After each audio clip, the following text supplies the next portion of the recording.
पलामू में remand home से फिर एक बच्चा फरार हो गया है।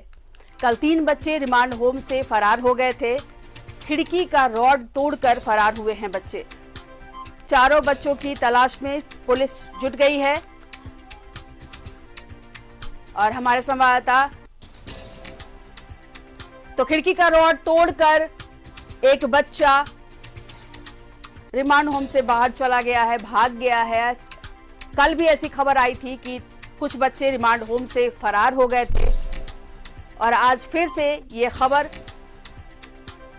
कि एक बच्चा रिमांड होम से फरार हो गया है। तो ये बड़ी खबर हम आपको बता रहे हैं, जहां खिड़की का रॉड तोड़कर बच्चा फरार हो गया है। चारों बच्चों की तलाश में पुलिस जुट गई है। तो पलामू से यह खबर, जहां रिमांड होम से फिर एक बच्चा फरार हो गया है।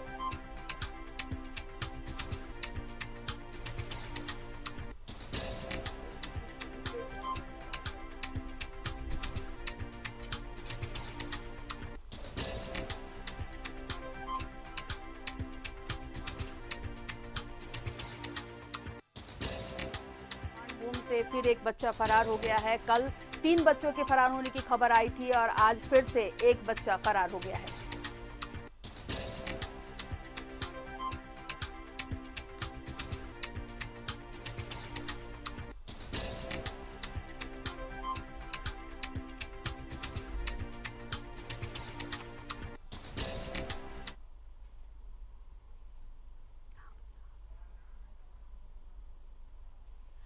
और हमारे संवाददाता संतोष हमारे साथ जुड़ गए हैं। संतोष, जिस तरह से कल खबर आई थी कि 3 बच्चे फरार हो गए थे और आज फिर से एक बच्चे के फरार होने की सूचना आ रही है। जब कल 3 बच्चे फरार हो गए तो क्या उसके बाद भी रिमांड होम का जो प्रशासन है वो नहीं चेता? सुरक्षा में इतनी बड़ी सेंध कैसे लग गई?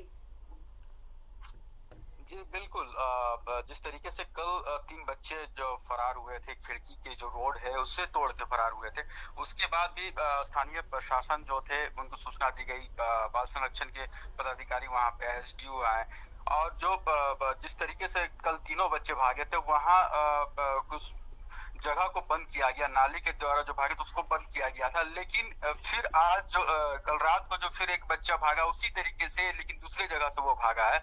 तो कहीं ना कहीं ये वहां की जो सुरक्षा व्यवस्था है उस पर जरूर सवाल खड़े हो रहे हैं, क्योंकि कल ही जो एसडीएम ने कहा था जो वॉच टावर होता है उसका जो एक दिशा जो होना चाहिए रिमांड होम की तरफ जिधर से वो नजर आ सके कि बच्चे किस तरीके से हैं या नहीं है, तो उस पर भी एसडीएम ने कल सुरक्षा व्यवस्था के तहत उस वॉच टावर को भी उधर देखने के लिए भी एक बात कही थी और भी सुरक्षा व्यवस्था बढ़ाने की बात कही थी। लेकिन आज कल रात को जिस तरीके से एक और बच्चा भागा तो निश्चित रूप से वहां की जो व्यवस्थाएं हैं, जो वहां पे जो तैनात सुरक्षा कर्मी रहते हैं, तो उनपे और वहां की सुरक्षा व्यवस्था पर सवाल जरूर खड़े हुए हैं। फिलहाल उस बच्चे की भागने की तरीका भी सेम टू सेम बताया जा रहा है और बच्चा भी पलामू जिले का ही था। फिलहाल अभी वहां पे वहां के जो रिमांड होम के जो पदाधिकारी हैं वहां पहुंचे हैं और पूरे जांच कर रहे हैं। कुछ ही देर में जो है एसडीएम भी वहां भी पहुंचेंगे और बाकी आगे की क्या किस तरीके से और सुरक्षा व्यवस्था बढ़ाया जाए, इन सभी विषयों पर चर्चा हो रही है। लेकिन कहीं ना कहीं ये बच्चे जो लगातार रिमांड होम से जब भी भागते हैं तो लगातार भागते हैं। आपको हम बता दें कि पिछले 4-5 महीने पहले 2 बच्चे भागे, फिर एक और बच्चा भागा, तो लगातार ये सिलसिला जब शुरू होता है तो भागने लगते हैं। तो कहीं ना कहीं वहाँ की जो सुरक्षा व्यवस्था है उसको थोड़ा और दुरुस्त करने की जरूरत है। जी बिल्कुल संतोष, जिस तरीके से आज बच्चा भागा है, जब हम बात करते हैं रिमांड होम की तो सुरक्षा व्यवस्था वहां बहुत पुख्ता होनी चाहिए। जब कल बच्चे भाग गए उसके बाद कैसी आपकी व्यवस्था है कि आज फिर एक बच्चा फरार हो गया, तो सवाल तो उठेगा संतोष। जी निश्चित रूप से कल जबकि 3 बच्चे जो भागे थे, जिस तरीके का इस्तेमाल किया था, जो तरीका एक सातिर जो अपराधी, जो बड़े अपराधी होते हैं, जिस तरीके से रोड को तोड़कर नालियों के सहारे भागना, तो कहीं ना कहीं जो तीनों बच्चे जिस तरीके का इस्तेमाल किए थे उसके बाद जो वहां के सुरक्षा व्यवस्था को पूरी तरह से दुरुस्त करनी चाहिए थी।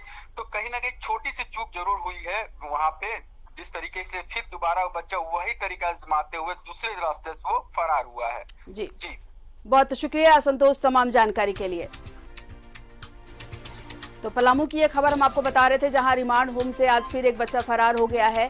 कल 3 बच्चों के फरार होने की खबर आई थी, उसके बाद भी रिमांड होम का जो प्रशासन है वो नहीं चेता और आज फिर उसी तरीके से एक और बच्चा खिड़की का रॉड तोड़कर फरार हो गया।